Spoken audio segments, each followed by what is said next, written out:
Hello and good afternoon. Welcome back to the brutal, cruel, callous and degenerate capitalist dictatorship of Kuala Lumpur. Hope you're having an amazing day, because if you're having an amazing day, I'm having an amazing day. If I'm having an amazing day, you should be having an amazing day. Today, being 5th of May, is a very, very important person's birthday. Today is Chin Peng's favorite philosopher, Karl Marx's birthday. And so, a disclaimer before I sing Karl Marx's birthday song. I am not a communist. I don't have the discipline or the drive to struggle in the jungle for my beliefs. I am not funded by the Communist Party of China or the Communist Party of Russia. Just look at me, I'm so poor, I can't even afford a shirt. I'm just an exploited and alienated working man who makes YouTube videos. Now, without further ado, it is time for Karl Marx's birthday song. Arise, ye prisoners of starvation, arise, you wretched of the earth. For reason in revolt now thunders, and at last ends the age of Kant. No more traditions change to binders. Let's free the spirit from the cell. The earth shall stand on new foundations.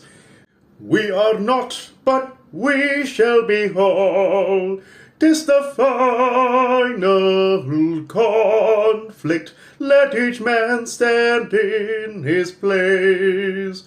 The Internationale unites the human race. Bangunlah rakyat yang tertindas, bangun rakyat yang diperas. Nyalakan api perjuangan, menjulang kebenaran. Hancurkan segala penindasan, ayo kita bangun. Dunia baru kita dirikan, pasti jadi kenyataan. Perjuangan penghabisan, bersatu kita lawan. Dan Internationale pastikan berjaya. Now, what is it that unites humanity? Well, for some people, that might be religion, although considering that the Protestants and the Catholics were killing each other, and the Islamic leaders spent more time fighting Muslims of other sects than they did fighting infidels, I'm not so sure I'm convinced that religion is the one unifying factor. Not only do we have hundreds of different religions and hundreds of different belief systems, in which everybody regards the other person as wrong, even within the same religion itself, people cannot seem to agree with each other. For example, you have these various sects of Christianity, for example, the Catholics, the Protestants, the Mormons, and so on and so forth. Well, and when you have the Muslims, on the other hand, you have the Sunnis and the Shias, who hate each other more than they hate infidels. So yeah, religion, I'm not so sure, is a common uniting factor. In fact, I think it's a dividing factor. But that's not really what I want to put forward in this video. That argument is not what I really want to put forward in this video. So then, what is the common uniting factor? Is it race? Well, considering that human beings are naturally tribal, the idea that we are more loyal, or at least more inclined to be loyal towards people of our own race or ethnicity, is indeed a very, very appealing proposition. And that is why you have so many people who regard race as the most important unifying factor. And you have people who are obsessed with race and cannot see anything beyond race. In fact, if you tell them, as I do, that race unity is a delusion and it's basically a form of childish, infantile nonsense, they get very upset because basically I'm shaking their worldview when I say that a person of the same race as you or the same ethnicity as you is not guaranteed to like you any more than a person of a different race or ethnicity. Now, when it comes to dating preferences, I guess you could say that we're naturally attracted to what we're accustomed to. So people are naturally attracted to what they are familiar with, aesthetically speaking. But considering that, the vast majority of my haters come from the Asian diaspora community, not only in America, but also from the Chinese ultra crowd in Malaysia, who have been calling me, well, all sorts of nasty names. I've been called a Hanjian, which means a race traitor. I've been called a banana, and I've been called a used condom for the West, even though I make it quite clear that I am anti-Western and I'm explicitly anti-American. Not an anti-American, anti-America, know the difference. I hate the country, hate the flag, hate the language, hate the food, but love the people. Considering that, I have received more opprobrium from people of the same ethnicity than I have from non-Asian people, and some of my worst enemies and some of the worst people who bullied me in secondary school are from the Chinese Malaysian community, I'm not convinced that race is really a unifying factor. There's no guarantee that you're not going to hate someone of the same race as you, and vice versa. There's no guarantee that that person will not hate you either. You see, so I'm not really convinced that race is a uniting factor. Now, I just have to make it clear as a side note that I have no problem at all with people from China itself. I generally get along really, really well with people from China. But the issue that I have is with extremist, unhinged diaspora people who feel that they have a monopoly on what is and isn't real Asian culture. And they attack me with all sorts of nasty names. They call me whitewashed, banana, etc., because I don't speak Chinese. I'm not particularly interested in learning how to speak Chinese. Why should I? I live in Malaysia. We all speak English and Malay. I'd rather spend my free time doing more fun things than studying another language. And man, these people just hate my guts for it. They say, you're a race traitor, you've turned your back on your Chinese culture. Meanwhile, well, my friends from China are thrilled when I tell them about my Peranakan culture and how we are so distinct from the typical Chinese diaspora. No offense if you're Chinese diaspora, but Peranakans are not diaspora, okay? Okay, so we've established that a person's religion or race are not necessarily uniting factors on whether they will get along. Now, what about language? Because language seems to be what these race reactionaries seem to think unite people. For example, if we all speak the language, we must be on the same side. That's why they think I'm not on the side of the Chinese Malaysians, because I don't speak Mandarin. I have no interest in learning Chinese either. It's as irrelevant to me as Greek, and they think I must be against the Chinese Malaysian diaspora. Well, I speak the same language as Hadi Awang, the right-wing Islamist reactionary in Malaysia. We both speak Malay. Now, I'm pretty sure Hadi Awang speaks English. He just chooses not to. Do you think I will get along with Hadi Awang? I speak English. Bill Maher speaks English. Do you think I'll get along with Bill Maher? I speak English. Jackson Hinkle speaks English. Do you think I'll get along with Jackson Hinkle? The truth is, just because two people speak the same language has no bearing upon whether they will really get along, you see. Now, speaking the same language does not mean that you will have solidarity with another person, because you might have a totally different set of beliefs and worldview from that person, so you're not necessarily going to get along with that person, even though you speak the same language as that person. Because at the end of the day, your values are still very, very important. And if you don't share values with another person, well, then that might be a barrier to friendship. For instance, a right-wing Republican guy like Jackson Hinkle may say that, the LGBT people, the gay and trans people are the cause of the problems in this world. It is because of them that, capitalist exploitation happens. And I disagree. I not only disagree, I think that's a revolting proposition to make, to blame gay and trans people for the exploitation or the suffering that the working class faces. And we see that in a lot of National Socialists in Malaysia, who are basically blaming the LGBT community for everything that working people suffer. Jackson Hinkle also goes one step further to blame them for imperialism.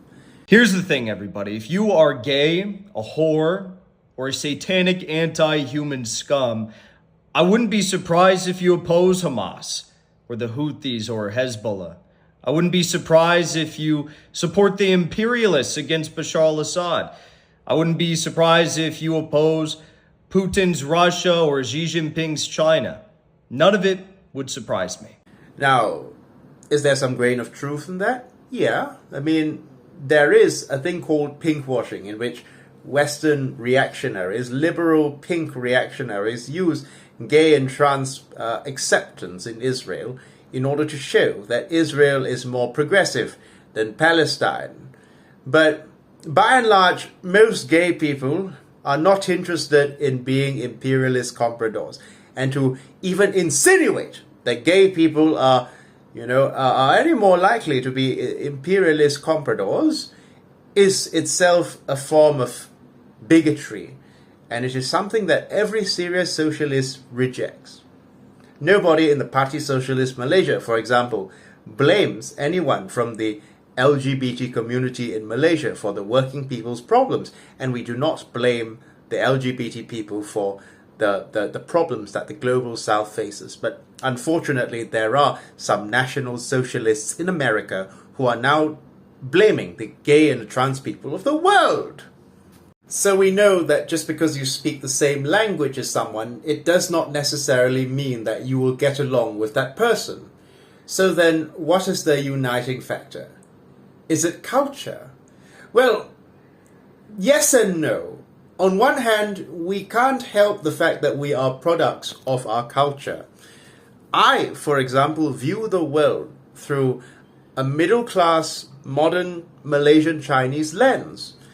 And that's just the zeitgeist that I grew up in. We are products of our society. Just like Karl Marx said, it is not the consciousness of men that determines their social being, but the social being of men that determines their consciousness. Even though you have Asian American reactionaries calling me whitewash and westernized, the fact of the matter is that I could not possibly be as Western as those people, no matter how hard I tried, because I didn't grow up in the West, I grew up in the East. And, fun fact, Eastern languages and Eastern culture are not just East Asian. You do know that Malay is an Asian language, as is Indonesian. But no, because these Asian American activists are just so East Asian centric, they don't seem to have any respect for Southeast Asian culture. They've never inquired, for example, as to the richness of Peranakan culture. They just think Peranakans are westernized Chinese, that's all. And they think that, that Malay culture is not even worth talking about. And that's why I say their so-called Asian unity is childish nonsense, because whenever you look at Asian American activist movements, it always seems to be dominated by the East Asians, and the Southeast Asians are kind of like relegated to second fiddle, and basically they don't take any interest in Southeast Asian culture. Southeast Asians in their movements are kind of like treated like the embarrassing blot they'd rather not associate with. Notice how they tend to fixate on East Asian cultures like Chinese, Korean, Japanese, and Vietnamese. Now, Vietnamese are located in Southeast Asia, but Vietnam, for all intents and purposes, is part of the Sinosphere because culturally they're very similar to the Chinese. They eat with chopsticks, they worship Confucius, but there's very little respect that's given by these Asian American activists to Southeast Asian culture. I try to show Southeast Asian culture. I try my best to show it, but very little attention was given to my video on the Kingdom of Lembah Bujang in Kedah, Malaysia, because it seems that for these Asian American activist model minority types, Southeast Asia is just a backward shithole. And that's why I'm saying ethnic unity is childish nonsense. Because they say we're all Asian, but then they relegate the Southeast Asians to second fiddle, and they basically regard the Southeast Asians as the backward and barbaric jungle Asians. Basically, they see Southeast Asia as a place which is only good for, which is only good for cheap food and sex tourism. They don't seem to regard Southeast Asia with any respect. In the same way, you have these Afro-Saxon people who say that, you know what, we're all African, we're all black, but they don't seem to have any interest in Northern Africans, for example.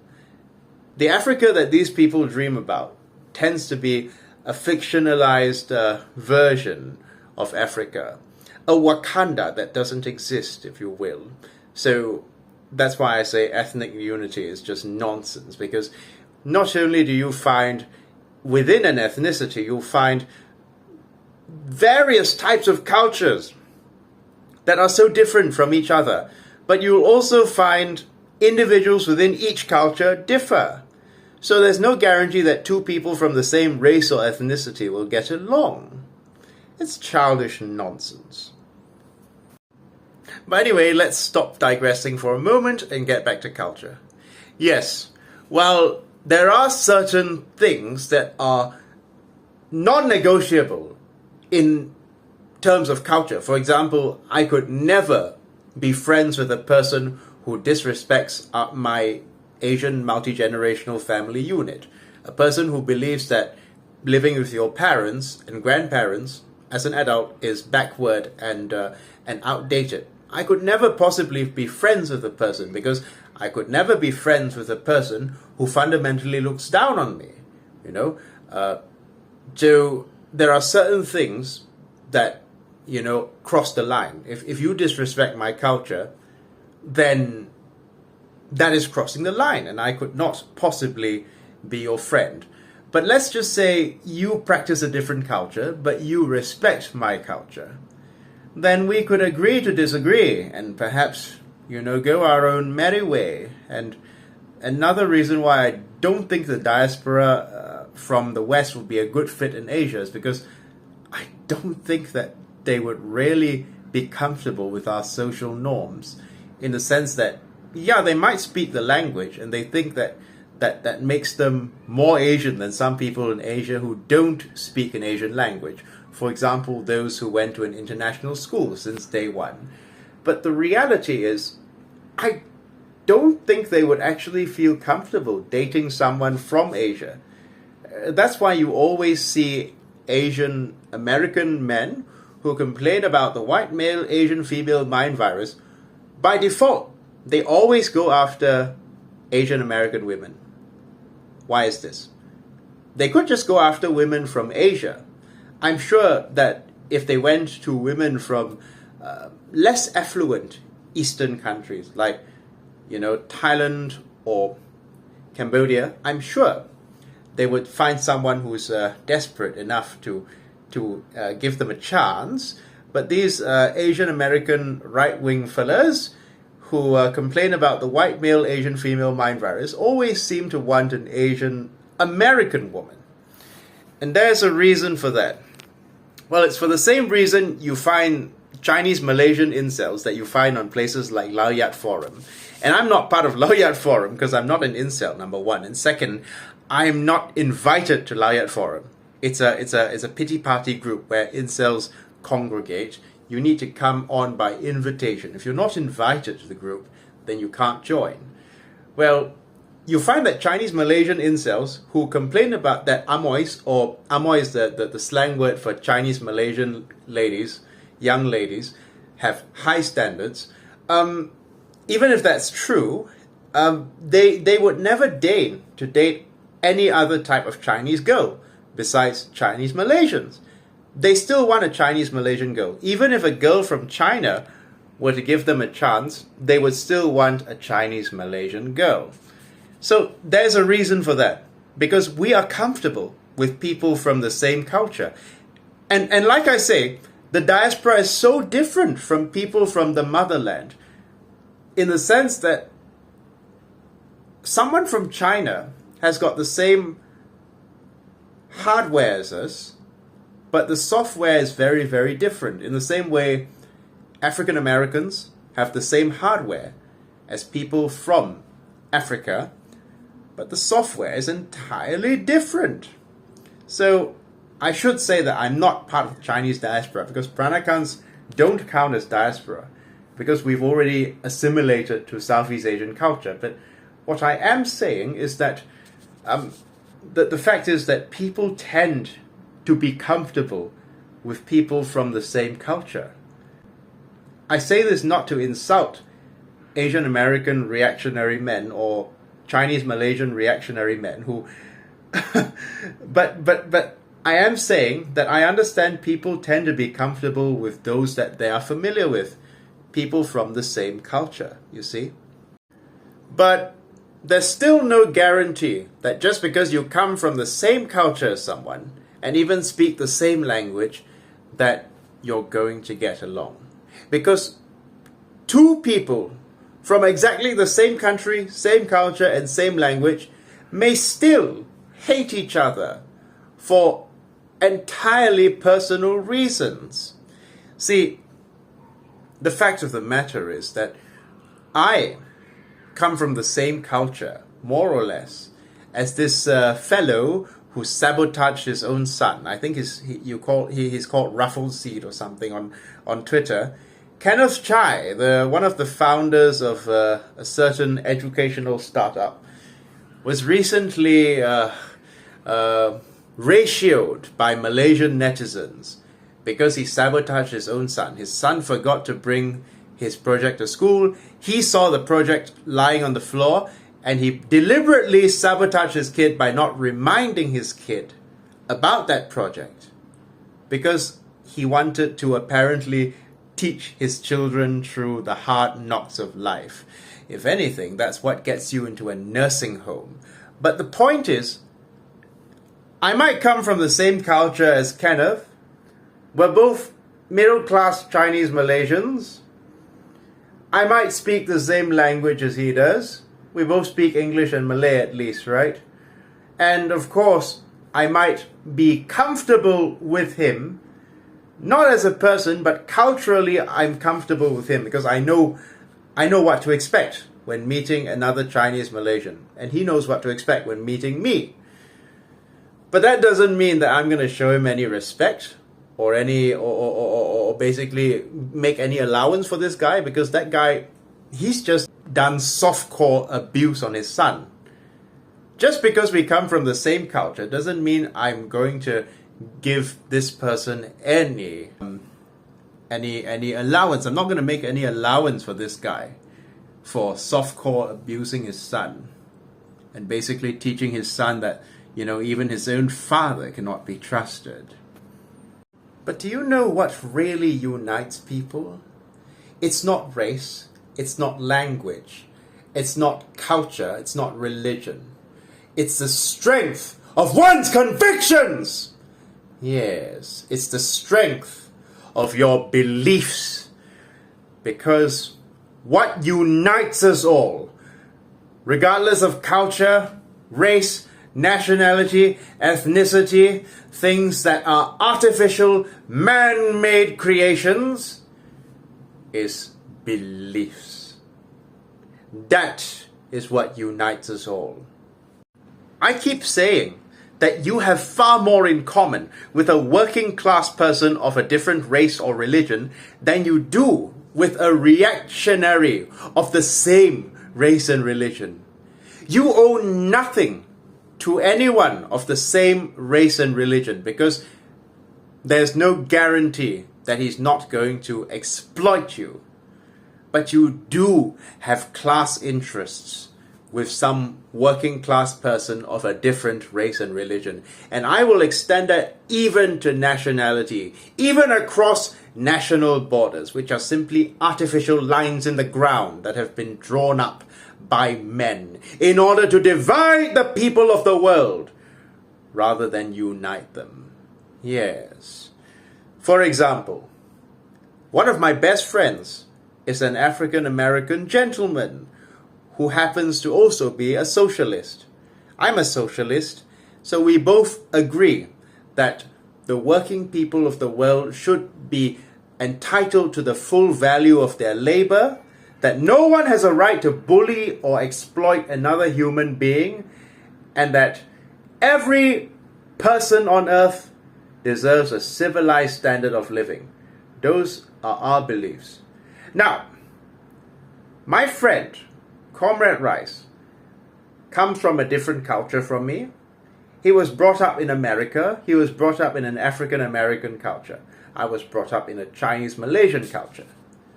But that doesn't mean that we have different beliefs, because fundamentally our beliefs are the same. And that is what unites us. Just like Che Guevara said, if you tremble with anger at every injustice, you are my comrade. How could I possibly call myself a comrade of Malaysian liberals who dismiss the plight of the Palestinians just because they themselves do not like Islam, or perhaps they themselves are biased against the Palestinians? How could I call such a person my comrade, even if they came from the same culture as I did? And no, Malaysians have no obligation, regardless of whether liberals cry about it, Malaysians have no obligation to congratulate or to worship Michelle Yeoh. Because Michelle Yeoh, despite being a Malaysian, despite being a Chinese, despite coming from the same culture as I do, is no comrade of mine. Because anyone who basically takes a medal from the psychotic American president and who basically benefits from the capitalist neoliberal status quo is no friend of mine. Michelle Yeoh herself comes from a reactionary family anyway. She is much closer to the villains of the movies she stars in than the actual heroes. Yes, I'm sorry to break it to you, but Hollywood is not real life.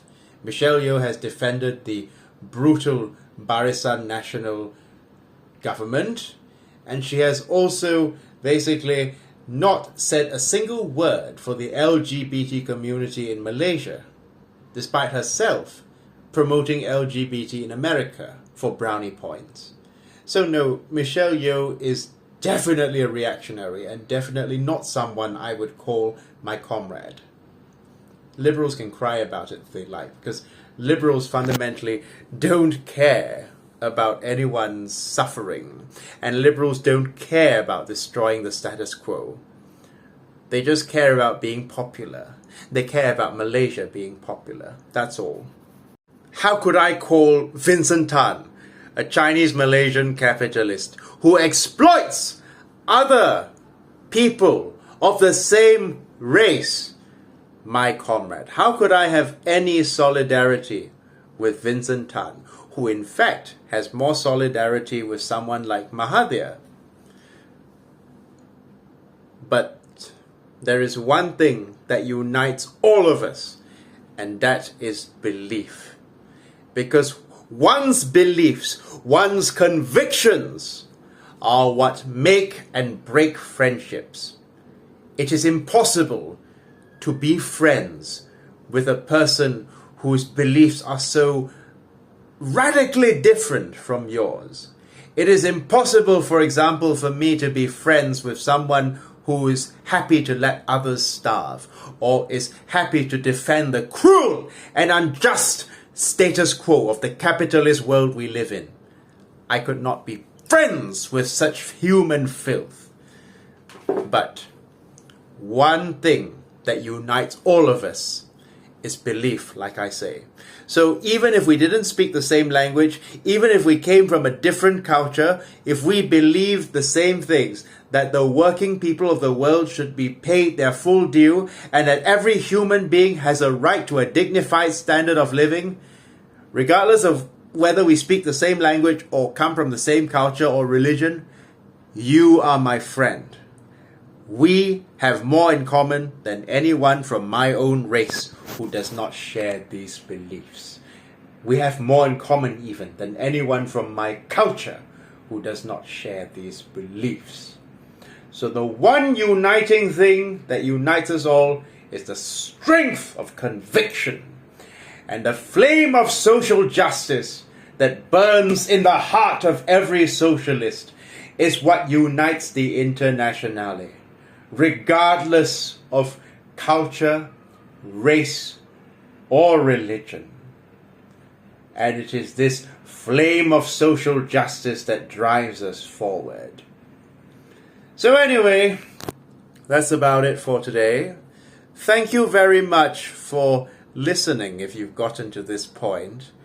And remember, people, socialism is inevitable. You can only prolong its arrival, but you cannot stop it, because you cannot stop the march of history and you cannot stifle the people. Thank you very much. Have a wonderful day. Tak ada gunung terlalu tinggi buat kami daki tengah panas. Tak ada lurah terlalu dalam buat kami masuk dalam kegelapan. Hutan rimba, padang lalang, dusun sunyi jalan yang jauh.